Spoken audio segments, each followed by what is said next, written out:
Hey everyone, welcome back. BetSports Golf. Happy post-4th weird vibe day. Kind of feels like a Tuesday because we're doing the show. Kind of feels like a Monday because we were off yesterday. Ryan Noonan here to talk John Deere Classic with my friend who suffering from the meat sweats / high noon sweats and maybe just sweaty because it was hot here in the Midwest yesterday. Andy Molitor, how are we doing? Yeah, it was a warm week, a warm weekend. Really fun though. I love a long holiday. It sucks being a grown up though. Like long holidays just turn into I don't know. I'm sure there's jobs where it's just like whatever. Like I had days off and I don't have any catch up. We just go to work. Like I don't know. Yeah, I'm sure. But it feels like in our probably a lot of people's jobs. It's like yeah, that was fun, but now I have to catch up on a bunch of stuff and I'm behind. I have like 40 hours of work to finish these 3 days. Maybe not 40 for me. I'll slack a little on Friday, but yeah, it's a lot, and I'm underwhelmingly underprepared. I did a lot of John Deere reading a little yesterday and into this week, into this morning as well. It's third straight week of a course that could probably get the shit beat out of it, but the field is lesser, and I don't want to dog on the field because I don't know. It's a bunch of our guys, a bunch of these guys where it's like, hey, it sucks to have to bet some of these names at such a small number, but it's all relative to the field, and that's kind of how it works with golf. And just because we're able to bet some of these guys at triple-digit numbers doesn't mean we still don't like them at lower numbers against this field. But you'll kind of see where we landed. I put some outrights in this morning. Excited to probably look at some positional stuff in this one as well. And yeah, off to the Quad Cities. Yeah, I mean, I'm excited. I like the field. I like because you said these are some of our guys. I feel like this is that like bottom tier range that we typically like to like flirt with in full field events, but we don't have to deal with the Scotty Scheffler, John Rahms, and Ricky Fowlers of the world. So congrats to Ricky. Congrats to you, sir, for getting home on the Ricky last week. You and Pat James. I didn't even. It's been so long. I didn't even victory lap an outright. Yeah, that was one too. Where it's just like he's the best. He's the best golfer of the top names somehow right now, which was just mind numbing. But the prices reflected as well. It's like JT's a little broken at times. Morikawa's got some issues. Obviously, he sorted some of that out, and I almost just turned the golf off when he was on 17. Like, well, it was a fun run. We almost had this. It was a good one. And by turn the golf off, I meant switch my phone to a different app. Right. My God, you could not. Like, yeah, we as the golf community, the golf betting community, we get dogged on a little in general because we're so nasty on Twitter about NBC sucks and CBS sucks and ESPN isn't figuring that out and why isn't there golf on the Golf Channel? But it was rough. Even to JT, Justin Thomas, tweeted out like, "Congrats to Ricky. I wish I didn't have to watch this on my phone though." It was wild that you couldn't even get a. And we're moving towards that in the NFL with some games that are going to be strictly on Amazon and YouTube and things like that, YouTube TV. But I mean, it's a Sunday. It's golf. Your demographic probably skews towards baby boomers still because it's still golf.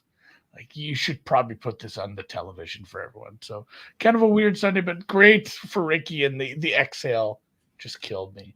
Like you could tell he was just like, oh, thank God this long national nightmare is over. Yeah, it's tough. It was, because it becomes a rights issue and it gets really murky. And like they obviously fumbled in a non-ideal situation for it to land that way. I don't know how they can do it differently. The problem is for like, I saw some tweets too, like, hey, my dad's going to love seeing this 5 hours from now, when they play the actual coverage. Like someone who's just like a little bit older and not online would probably have, no idea that it was tape delayed unless it said tape delayed there on the screen. So, we are definitely different because we're old and online and obviously plugged into the space and knew what was happening. But yeah, kind of a no-win situation. I think the tour and TV rights takes a beating, and rightfully so. Like, it's way harder to watch it for the casuals, for the hardos that want to watch it more frequently, or to watch, the early Sunday morning tee times because we're grinding matchups. And those guys, you're never going to see a shot unless you decide, you want to be on your laptop or something like that on an ESPN app or whatever on a Sunday morning. It's a little bit tricky. This one was definitely, it just sucks for Ricky. Like I would have liked to have Ricky to have like a good national audience live and all that, to not to be kind of a broken situation. But hey, for you, outright cash, just as much money as it would have if you would have had to watch it at 5 p.m., knowing that it had been done for 4 or 5 hours. So yeah, definitely more Ricky factor to not make it easy. Well, I mean, was part of the problem that they started golf so early because of the weather? Yeah, that was I think the entirety of the problem, because they also had going up against a senior open. Well, I mean, that was a NBC product that day. But because of like you had the DP World Tour, so it's when they can actually turn the rights on or turn it on based off of their agreement, because they have commitments to the DP World Tour, how much golf they can actually show on the Golf Channel, which is a wild thing, but that's part of it. And then CBS they paid for those rights to air the final rounds of the Rocket Mortgage. Like they want to have that ability to do so. They don't want to get just having the Golf Channel take all that, even though they're paying for it, especially since it's an NBC product, not a CBS product. So it gets tricky. No, weird deal all around, but we digress. We move on. We're on to another tournament that I'm sure will be super. We'll be able to watch every single shot of the John Deere Classic. Not the best tournament, not the best field, but like we said, a lot of our guys are here. And it's, as far as the TPC courses, I don't hate this one. Like they kind of found a nice chunk of land for this. I think it gets a bad rap, and I kind of noted that in my article. It gets a bad rap because of the field. I think this is a good course.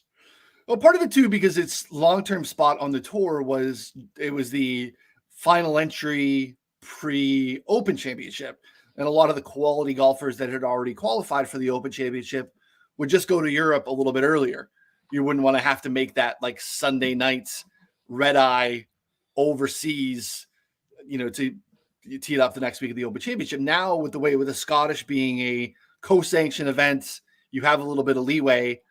This isn't that anymore. You don't have to worry about having the charter jet to get across the ocean.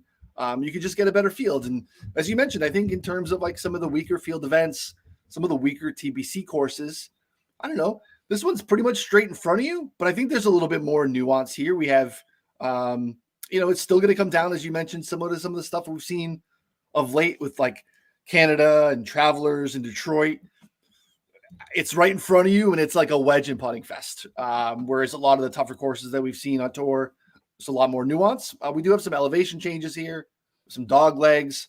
We do have wide fairways, but they are sloping, so it isn't. I don't know. It's like, is it Craig Ranch? Like that place is like, there's nothing really to that. Even Detroit, no, like Craig Ranch. Detroit's not a TPC course, but right, it is honestly. Sure. If we're gonna throw those on a bucket. The one they use for the team event, Louisiana, horrible. Some of these, it's just Zurich. Zurich. It's a nice looking course, but obviously we saw what can happen to River Highlands when the conditions are easy. It can just get bent over. I mean, they all can. The scores at the 3M can be very, very low too, because basically, like, hey, if some guys can just avoid the water and there's no wind, like it's going to be very, very scoreable. But yeah, this does have a little bit of defense. They did some work on this a couple years back. I think this is the answer, honestly, to like, they want to roll the ball back, basically like standardize the ball you can use, and similar to what you'd find on a driving range, where they're flight limited. Do something like that, so that we don't have guys hitting at 340. I don't love that, and I also don't love, and I realize there's limitations to just how far you can move the tee boxes back, because of, like, hey, it's not our land, or there's a house there, there's a lake there. You can only move your tee boxes back so far, lengthening the courses and those, right? I love what they do here, and what they've done at a lot of courses. We're just like, do you want to hit it 315, 325? Then you're going to have to make a decision here, because the fairway at 280 is 40, 50 yards wide. The fairway at 300 is 30. The fairway at 325 is 20. Like they just do these tightening ups to these landing areas, or throw in some extra bunkering, throw in some extra problems, maybe even make the rough worse. Like, hey, there's some berms in the rough.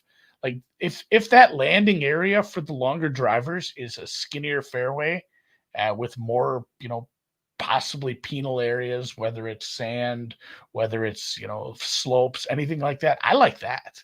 I think that's your answer for all of this. Just make people decide, like, am I hitting my one here? Am I letting the big dog eat? If I feel like I can hit it straight or I can shape the shot right, then yes, I am. I'm still going to try to end up with a 320-yard shot here. But I like that. I think that kind of maybe, you don't want to penalize somebody for getting really good at hitting the ball super hard and fast. But at the same time, it's a nice way to kind of, reward people who are just really good at, basically ball striking off the tee with a varied amount of clubs. Boy, this is where I'm at this morning. But some of these guys who are able to club down or hit a three and just really piss rope it straight, find the fairways consistently. So I like that. And that's kind of what we saw here. So there is a bit of shot shaping too. There's some dog legs. So not super straightforward on every hole, but again, it's still TPC Deere Run. It's an easy course. Yeah, when you look at the list of previous winners here, we do see a list of guys that maybe aren't viable options at all places. And that is something we talked a lot about when we reference or we're at like a Pete Dye track, where a lot of times the design is to kind of have a narrowing, to your point, a narrowing landing spot off the tee where, it kind of mitigates distance a little bit and does put, a little bit more skill and priority into approach game and things like that. Producer Dan had the graphic up there. You do have a lot of shorter par fours here. I mean, it's a par 71. So that I think matters quite a bit here. A lot of these guys take advantage of the par fives anyway. So here with, a good amount of 8 of 11 par fours under 445 yards, that's important here. Guys that take advantage of par four scoring, and particularly some of the shorter ones.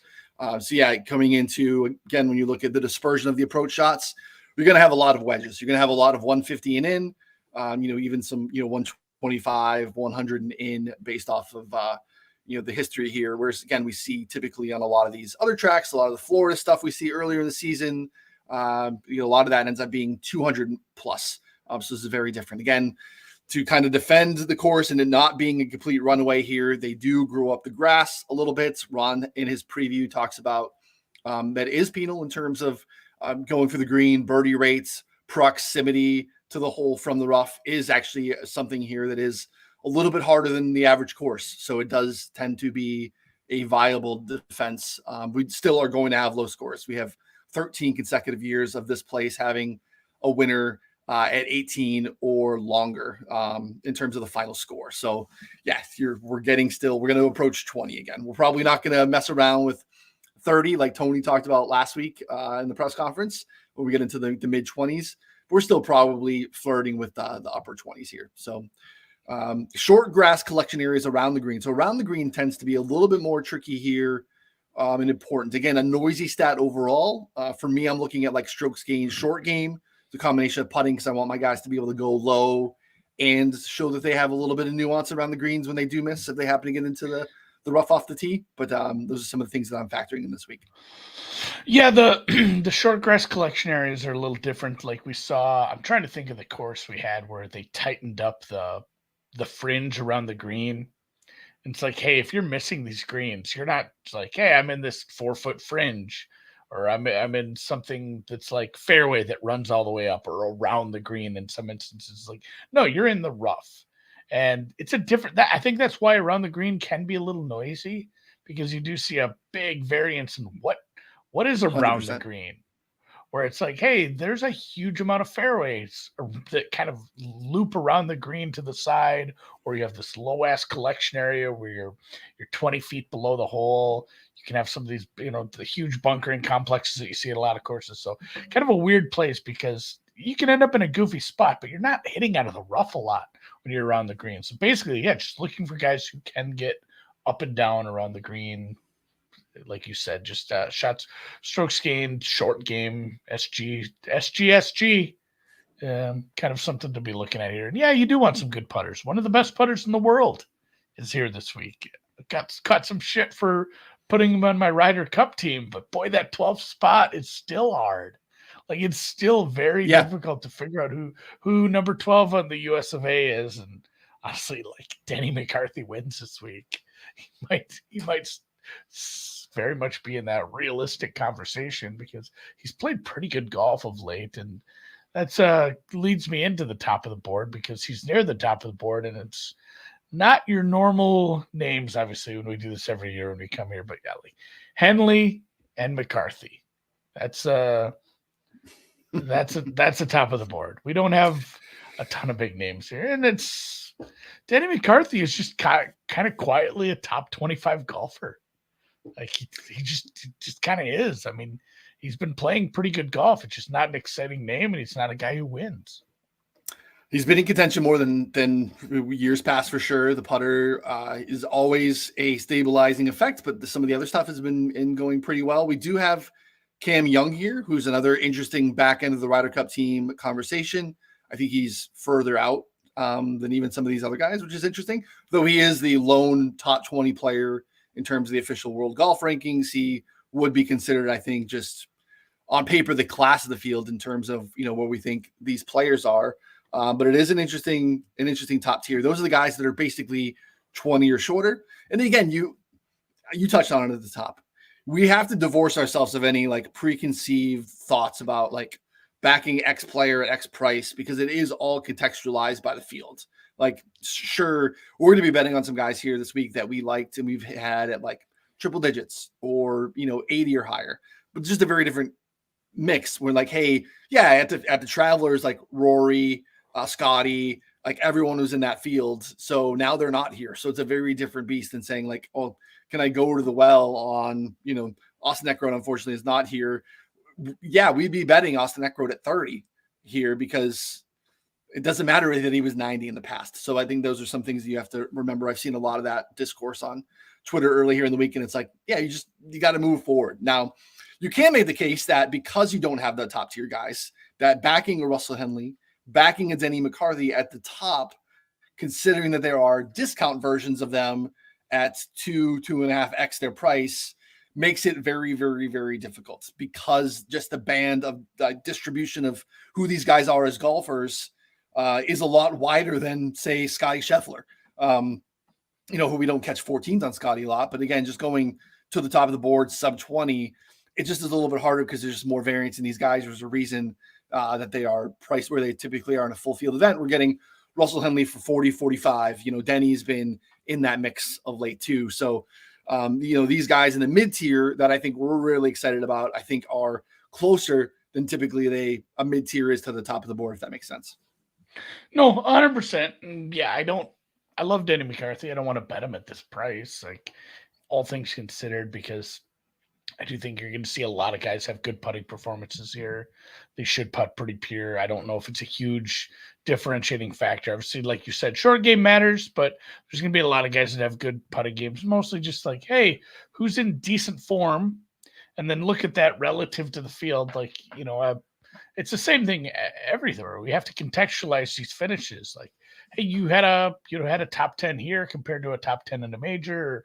Or, you played well, but you've had some missed cuts. And then you look at those courses and be like, well, those courses are terribly difficult. And you've played well on easier courses, even compared to some of the, some decent fields. We've had some easy courses with good fields lately. And I think that can matter a lot when you're starting to compare maybe shorter term form and looking at some of the guys who are playing here. That does seem to be a little bit of a trend here, is that like really, really short-term form. Whereas I think you're probably always best off in golf taking the longest view of the room in terms of like baseline skill sets and some of that stuff. I do think you need to mix short-term form in quite a bit. I think it does matter, especially when you have courses like we're talking about here, where I do think there's some little bit of corollary in terms of what matters. But we've seen short-term form really matter in terms of who does well here. For me, more so than anything course history-wise. I think it's pretty noisy here, to be honest. But short-term form, guys that are just playing well last time out, last couple times out, I think are really viable options. And we've seen some of that too with the other guys that are sub 30. Adam Hadwin's been playing some pretty good golf. He's out there 28, pretty much next on the board. There's some 22s on Hadwin. Ludwig Aberg is a guy that I want to be long on, but I don't know that this is the right time to continue to go back in terms of what I think matters here. Just look, you're piping 345 down the middle of the fairway and making some putts. That's going to play everywhere. And that's what we saw in spades on Thursday from the kid, right? So still got to figure it out a little bit. Wedge game might not be as dialed in as everything else. I think he's a guy that maybe would benefit from looks like longer irons right now. But again, we're still getting a feel for him.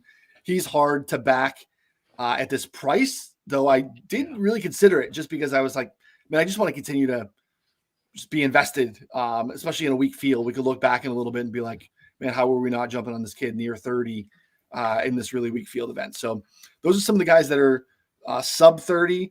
Then we get into the really interesting range to me. And there are so many guys here that I am very, very interested in. This is the meat of my card. I think I might add one more. I think you're in on this guy, who your first one is. And he was a popular click for a lot of people first thing Monday morning too, because there were some 35s out there in some spots. But, a guy who's been knocking on the door a little bit, has had some tough ones. Lost in the playoff to our guy, Emiliano Grillo. Had also had another shot too, where he was back behind a tree and should have won on the 72nd hole and couldn't close. But who's your first one? It's a guy that I'm really considering here. Yeah, I did bet. I'm not sure I've ever bet Adam Schenk. I need to go back and do a control F of the old tracking sheets I've had. See if I'm sure I've bet him in matchups.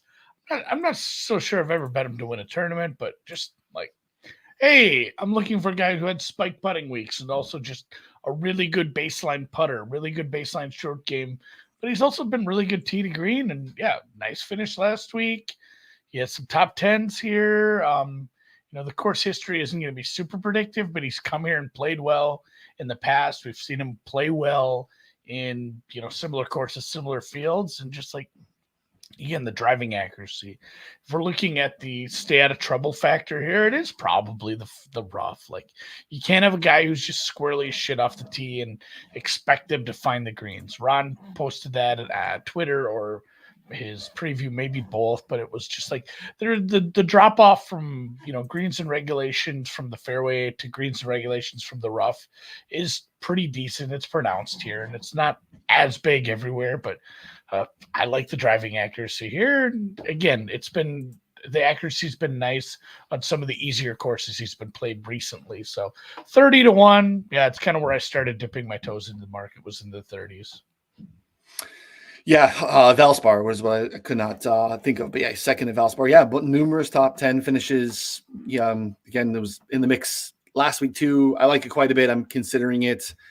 I was hoping he was going to get maybe a late tee time. Fortunately, he's out in the early wave. I like to execute that a little bit in terms of seeing if I get a little bit of an inflated number on Thursday afternoon. Don't come at me, math people. We've already done this, but it's a thing that I like to do. But Schenk, I think, makes a ton of sense. Grillo is in this range. Can we back Grillo and win twice in Grillo in a year? It's hard for me to do. It's probably a bias or a leak because he's a good fit. He's played well here in the past. He's putting better. There's a lot to like about Grillo here. This list is absolutely loaded. Steven Yeager, Chris Kirk, Keith Mitchell. We get into these guys that are all right around the 40s. We have 4 pieces of content up on the site right now. We have Ron's preview, which is always a nice picture of the course. The other 3 pictures are Eric Cole. So we are pot committed to Eric Cole as a staff. So we haven't got you there yet, Andy. Even producer Dan was messaging us on Sunday about Eric Cole's number. What do we bet Eric Cole at here? And I did. Eric Cole was. I missed the price. I just kind of missed the price. I got drunk. It was just eating and drinking all weekend. I didn't know what I did. So I watched golf, and then, I don't know. It was a full festivity. I went to a baseball game. It was a long weekend, man. Like I said, I don't even hardly remember the Ricky out right now at this point. So, I thought you were going to be looking worse today coming in. So you look all right. You look like you're. No, I always look good. I just don't know if true. I don't know if I feel good, but Cole's. What's the best Cole number? Still, it's 30, 35. I don't know what's his tee time. That's a good question. I don't know. So yeah, you might be able to execute that a little bit. Let me Yeah, I can there's a try to find it. 33. I'm close. But I missed the number and I'm pissy. Yeah. Early FanDuel finishing position number was plus 135 to T30, which I loved quite a bit. I've seen those FanDuel numbers come out a little bit off market lately. So I'm like forcing my hand to push those bets out to our subscribers a little bit earlier than normal. But yeah, I mean, um, and again, sub to the site, all of our picks and plays, these are all pushed through. If these outright numbers are weird and wonky to you, we're pushing these out at Monday morning right away. Same thing with every bet that we make, finishing position bets that I make, Ron's first round leader stuff, and all his full card, PGA Splits 101, all of Andy's matchups, Andy's outrights, all comes through. You can make your own model, everything on the site, $19.99 a month, betsbirdsgolf.com. But yeah, it's past 24 rounds, Cole tops the field in birdie or better rate.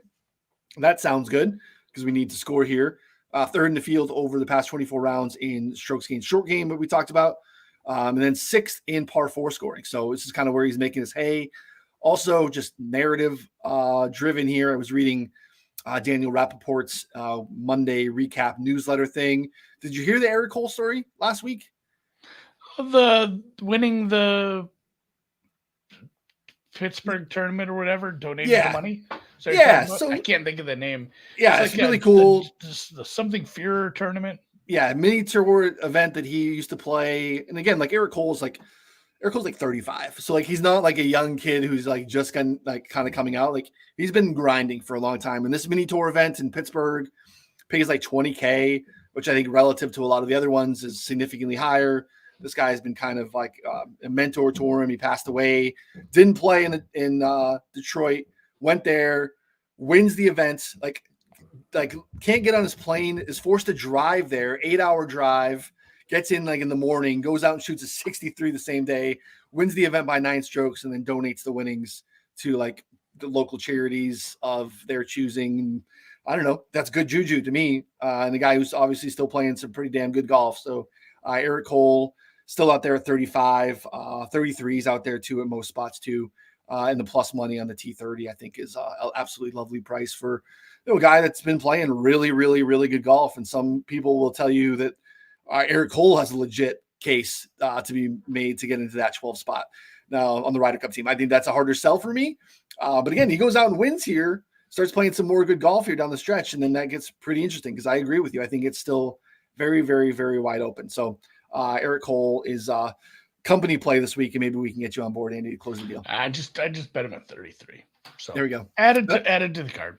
Yeah. So, our boy Pat James has hit, I think, 3 outrights in a row. Pat James has him as his cover boy in his model this week. He bet him as well. So like we are full in as a staff on Eric Cole this week. Chalk outright. So I like him quite a bit. What's next for you? I don't know where I'm kind of hovering in this area. So I have I only have 3 total. So I have 2 more, and we're in this sphere. So I don't know what your next one is. Yeah, I didn't want to go too deep down the I don't know, like a long shot winning is very much in the cards because again, it can probably turn into a putting contest if the conditions are a little softer, and we haven't had the rain in this. I know it's not right near me or you, but it's close enough where the rain has been spotty, where it's like, oh man, thunderstorms for sure today, and then it goes 10 miles south and it's dry as shit, but they got rocks. So I don't know exactly. I need to dig into the course conditions a little. I thought about going down to this. I said this to producer Dan earlier. It's like, man, I talked a big game about going to the John Deere and then realized like what a shit show this week is because of the holiday and what I still have to get accomplished. I'm like, I can't imagine taking a 3-hour road trip and trying to work out of a Marriott in like East Dubuque at this point. So, I want to check on the conditions. It can turn into a putting contest, and some long shot could absolutely take it. I'm sure there will be several long shots in the top 10 when we look at that final board, but I did stick in this range, and Nick Taylor, guy who won Canadian Open a few weeks back, just the scoring metrics again. If you look at the birdie better, the opportunity gained, like he is 5th in the field in birdie or better percentage over the last 50 rounds. That's a decent sized sample, and he does fit this mold of some of these guys we've had that won this tournament, where it's like, hey, he's shorter off the tee, but he's been pretty accurate and very accurate lately off the tee. So he's going to put himself in good position for longer iron shots. And even though he is hitting longer, iron shots than a lot of people because he is shorter off the tee, his proximity numbers are very good, not just like in certain buckets, overall proximity, all shots into the green. So he's going to give himself, and again, that just circles right back to the first stat. The birdies are better, the opportunity. You give yourself really close proximity to the hole, you can have a lot of opportunities. So if the putting's there, he's going to be just fine. We saw the putting can absolutely be there. I don't think he's going to need to make a 75-footer to win this one, but honestly, I'd take a couple. And yeah, I thought 40-1 was a little long for a guy that, I don't know, maybe should be closer to some of these other guys. Yeah, considered him on the list. It's a loaded tier. I like quite a bit. So next, I wanted all these guys. Like I missed the Smalley number. I missed the. I know a lot of people are on Chris Kirk. I know some people. I was really close on Grillo. I wanted that closer to 40 as well, though. Like it is kind of who's of. Hey, this guy's 80 at the major, but man, we're excited about him at 25 or 30 here. For sure. No, I like Kirk. Kirk's been really good with short wedges, and that's going to matter here too. So next for me is a guy who, again, we need putting. Taylor Moore can roll it. Probably the best putter in the field, not named Denny McCarthy. He gained like 10 strokes putting last week. Detroit was in the mix there. Had one blow-up hole, which was really bad. He gained strokes on approach 3 of his 4 rounds last week. He had just a really bad shot on 14. Par 5, people were making birdie on. He doubled it. Basically, that puts him in the playoff. That's a 4-man playoff if he doesn't shank that on Saturday. So the rest of the game has been pretty good. Really, really good on the shorter par 4s, which is, again, what we talked about. Overall par 4 scoring is terrific. I think he's top 10 in both of those metrics over the last 36 rounds. I think just a good pedigree of a kid I want to continue to back. He did win the Valspar, as we mentioned earlier, with where Schenk was. So there's some corollary there too. Taylor Moore, 35 is the opening number. T30 was plus money on FanDuel at open as well at plus 105. Let me see where we're at on Moore now. That did shrink in some spots. Still a 35 out there on DraftKings. So if you can get more than a nickel down on DraftKings, 35 is your number. 28's pretty much everywhere else there. So Taylor Moore, again, we don't typically lean on putting, and I see a guy that gained 10 strokes putting the week before. Typically it's a red flag to back off of it, but pretty strong baseline of it being part of this guy's skill set. So he can run hot. And again, these are not very complicated greens, whereas that was part of the Detroit thing is like, yeah, they were going to be really soft, but there's some undulation there a little bit more. These are pretty straightforward greens here in the Rock Vegas Quad City area. Yeah, a little more straightforward. And this is where we matched up. I bet him as well. I found a 35 this morning in the offshore market bet online. And like you said, it is almost a scary proposition where it's like, the guy who, the 35% free or the 35% 3-point shooter who goes like 6 for 7 in the first half. It's like, well, I'm sure this is totally sustainable. It's the same kind of thing where it's like, yeah, when your putting is that good, you do kind of want to tend to fade the guy, but the rest of the game looks pretty good. Like it's fine. He's good enough tee to green ball striking, and just the short game in general has been really good. I obviously buoyed by the putting, but we've seen it from this guy, and he got really hot through this stretch last year.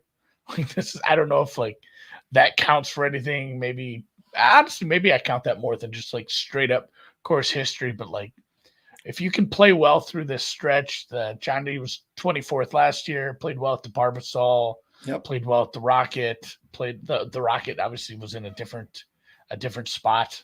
They flip-flop some things, but top 10s at the Rocket and the Wyndham to go along with the John Deere and Barbasol finishes. Like he can play well on some of these easier scoring courses like this. And yeah, I'm with you as well. That's a 35. Yep. Yeah, you're right though. It's a great analogy in terms of like the hot shooter. But yeah, we do have, again, I think that there's not including it sometimes matters. Some events you need it because you want to be able to get, birdie or better. You want to get the opportunities, you got to put yourself in position to convert. You want to have some guys that convert. My next guy is a guy that doesn't convert very often, but is a guy that we like quite often because he's going to continue to give himself a ton of chances. If we can get a little bit hot, Alex Smalley at 45 was the last one that I've made here. Fifth in approach last week, but again, he nearly lost 5 strokes on and around the green, which kind of did him in. So he's in the middle of the pack. I think a T47, but like the week before the Travelers, he was awesome on and around the green, had the same type of ball striking numbers. And then in that field, which we just talked about, like everyone was there, he was T9.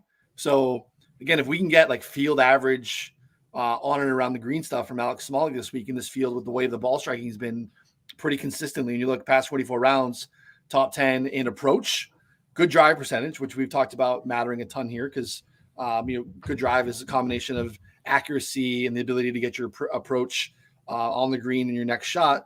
The short par 4 scoring, which we've talked about mattering as well, and then just overall strokes gained tee to green, which is I think just kind of a great baseline skill set to look at every week. So he matters in everything else that matters here. We just need him to not be absolutely abysmal all week on the greens. So Smalley at 45, and again, another plus money T30, just absolutely gorgeous to me. Let's see what we have on Smalley live now. There's still 40s out there. What is that? Rivers, PointsBet domestically, still have that 35 pretty much everywhere else. Did you get in on the Smalley train? This is a guy that you no, it's same thing. I mean, I said it earlier. It's just like I missed the number on that. So I like him. I've bet him quite a bit. He's another one where it's like, hey, Andy bets Smalley all the time at like 150 to 1. Yeah, just the number kind of got away from me. I'll cheer for him. Maybe a positional bet. He'll probably be in matchups. Although, man, the way matchups work is they tend to group you with someone near your price outright, and we love everybody from like 30 to 50. It's gonna be hard. I'm gonna dig into matchups after the show, and it's gonna be awful tricky. As you saw, like last week, I had some matchups. Like one of them, they were both in the top 5, I think. They weren't like big names, it's these courses can lead to some really low scores for a few guys. So I think I had a matchup that was like 19 under, 17 under or something. A couple like that where it's like, man, it's just a barn burner. I'm not enjoying this at all. I just want somebody to miss the cut, and I want both guys to play kind of poorly, miss the cut, play their baseline, and cash these early. But I'll look at him for sure in matchups, obviously, at this point. And yeah, I'll wish you guys good luck, and hopefully we just get Nick Taylor there instead, or Taylor Moore or Cole. Some group wins would be good. And then I don't know if you have any more, but like the bomb part of this one got weird for me because it's like Novak and Boccia, and their numbers aren't even that big. Scott Piercy always pops for me, even though he's 100 years old, which is just not going to happen, guys. I'm just not going to be betting Scott Piercy, but someone I didn't make a card for, but he looked at me a little here. And I don't know if we even got him to play here last year. John Deere, 30th here last year. If you go to FanDuel, Satoshi Kodaira is like 3 to 1 or better to top 40 this. And if you want to get real squirrely, because this event isn't any good, like I'd imagine his top 20 price, 10 to 1, top 20. I'm gonna lay that down. I'm gonna talk about some top 20. I'm gonna see what I can find, maybe the non-chop book too, but because that's gonna be really annoying when that gets just chopped to shit with the leaderboard here. But Satoshi Kodaira has not been a great golfer throughout like the history of his career, I guess. I'm trying to whisper. Yeah, here's a 15th at the Mexico Open, 12th at the Sony. Like, congrats. There's some decent ones, but he's made the cut the last few weeks, or the last couple events, I guess. Kind of a sporadic tour player. If you look, it's like, hey, he's made the cut. And like, oh, one of those was like 2.5 months ago. But 40th at the Rocket, and he just like isn't imploding. The putting has been better, and he's one of those accuracy guys off the tee a little bit as well too. Like the driving accuracy is really decent. The greens and regulation numbers are really decent, and over the course of 2023, he's had a bunch of I have made the cut and finished halfway decent. So he's somebody that popped a little for me as far as Not, like looking at really huge numbers. It's like, man, this guy's course fit is kind of decent here. I got him 9-1 on MGM, which pays ties in full for a top 20. So Yeah. 11 elsewhere in domestics. But yeah, It's one of the, and just looking at why he matched up for me for a course fit. Obviously, I run two kinds of models during the week, sometimes obviously a lot more, but two main ones. One is your form and one is your fit. And obviously he's a $6,800 guy in DraftKings. He's 300-1 to win the tournament. His form is not good, but the fit is a little higher just based on he's gaining fairways on the field. He's getting himself a lot of opportunities. And if the putter's halfway decent, he's going to make the cut. He's going to be somewhere around that 40 spot. So I like the 3-1 to price on 40. Like a top 20 is kind of a pipe dream. He'd really have to putt well, but yeah, I'm saying 10-1. I'll take a punt. You probably, still plus, decent money, probably these 2-1 to make the cut, which is probably a decent look as well. So yeah, there's a handful of guys that I like quite a bit. I couldn't get there in terms of outright, just because I don't know that they can get there. Doug Gim, he's been playing really good golf, playing significantly better than, he had been really at any time. Talked about, I think he has one top 10 in his last 97 events. It's very hard for me to then go to the well and bet the guy to win the tournament. But overall is playing really well. I have him look at the last 24 rounds, 18th in good drive percentage, 5th tee to green, birdie or better, 14th. Short proximity, he's top 30 in both of those ranges. Overall approach, 24th. So he's playing really good. I have him if I look in the past 24 rounds, he's third in my model for the week. So I should be on Doug Gim, and I am in a finishing position bet. But to back him to win the golf tournament is a little tough for me. Same thing with Ches Reavie. If you're just looking at really short-term form, Ches Reavie's been playing outstanding golf. And he's been a guy that's been super streaky in his career. So I want to give that a little bit more weight than I typically would because, yeah, sometimes he can be a little bit tough to watch putt really close. Short putting has been pretty bad historically, but longer putts have been better. And everything else is checking a lot of boxes. So hard for me to get there. Again, outright betting. Ryan Palmer is another. Lucas Glover. These guys are all on my card, all finishing position bets at plus money that I just really hard to pull the trigger on 66-1 Ryan Palmer, who has just been completely off my radar for, 2.5 years.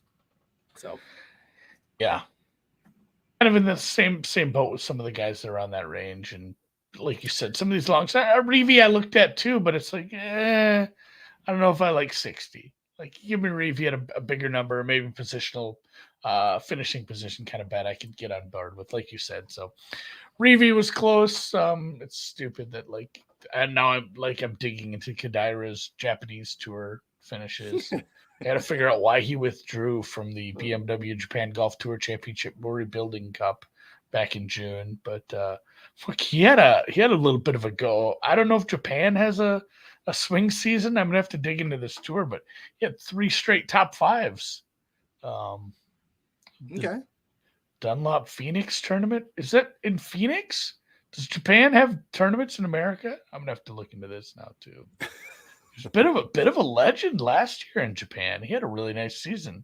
We need to get back on the horse there, Satoshi. So yeah, I'll look at other stuff. I'll have some matchups in the Discord. Obviously I'll put something out in the newsletter here later on today. I'll have my model posted up eventually as well for the week. And yeah, if you want to make your own or check ours out, betsritzgolf.com. Build your own custom weighted stats model for what you think matters this week, or you can build a bunch and combine them like I do. Like I said, I do a form model, I do a fit model, and then I kind of mash them together and look at where some guys are peaking in both spots. I know Ron does a lot of different splits. Obviously you can really get down in the weeds if you're needing that final push on somebody, or maybe that final grabbing your shirt before you jump off the bridge and bet on somebody you shouldn't, looking at some of these granular things that can matter. in spots like this, but shouldn't be your main reason for betting on or against somebody. So I'd encourage you to, check that out. I think it's a really cool tool. We're continuing to improve over on the site. As Sam says in the comments, hit the like button, hit the subscribe button too. Honestly, I would do that. You don't have to hit the bell. Like, nobody likes more notifications in their phone, but outside of this week, we should be pretty standard, 11 a.m. Eastern every Tuesday, I think. Sorry, we didn't do a show on the 4th of July. I mean, this is our first Sorry. Yeah, or Monday. Monday was producer Dan's birthday. We were going to drag him in to do that on a Monday with short notice and no one really having any time to look at the events anyway. So yeah, good stuff as always. Again, Andy mentioned like some stuff you could do with our modeling tool that you can't do elsewhere, like the ability to download it into a CSV. Andy said you can make multiple tools and pull it into a CSV and manipulate it there, which I think is really cool. You can look into see what we're building. Like I have a save model in there already. Andy mentioned he'll have one. You want all the things that PGA Splits 101 Ron does on Twitter. It gives you a little bit of a tease. All that's in the Discord. And he gives you the link for all those that you can play around with as well. We try to give you as much information and much data to help. Like, you can get in the Discord. You can tail picks that we put out. But you can also have conversations with other folks, very like-minded community. I love our Discord folks. Get a feel for what they're looking at. I think that matters too, is to bounce some ideas off of people. We'll get into maybe some prize picks. Our guy Tybo's putting some prize pick stuff out there, which is really good. We want to continue to do more of that. Some other pick 'em games, our spins of the wheel on the MGM betting board to not win a trip to TPC Sawgrass. But it's fun. Get in there. $19.99 for a month. Definitely worth checking out because we got a major on deck. I actually got in live, Andy. I don't know if you've looked at anything Liverpool wise, any of the board in terms of the pricing. I was able to grab. FanDuel had a 37 on Ricky, so best in market, middle of last week. I had an odds boost, so I have one bet currently, so that's a 56 on Ricky for the Open, which I'm very excited about. So thanks to my friends over at FanDuel for continuing to shove the boosts my way. But it's going to be an interesting one. And right now the odds aren't very enticing to get in with the Ricky number, considering he was, I believe, second last time they were there, playing some pretty good golf and seemed like an off-market price. So let's go Ricky. Yeah, it's been a while, but I believe it was a Rory Ricky finish. I mean, that was kind of right in the heyday of Rory Ricky. I mean, 2014. That finish absolutely checks out. If you erase my memory outside of just knowing what happened that year, I suppose I would have made some guesses that probably had those two in the top 5. I haven't looked a lot of prices. I mean, a lot of it is up and exists, but they do that reshuffle anyway. So for sure, sometimes it's hard to look at those. The early markets are tough.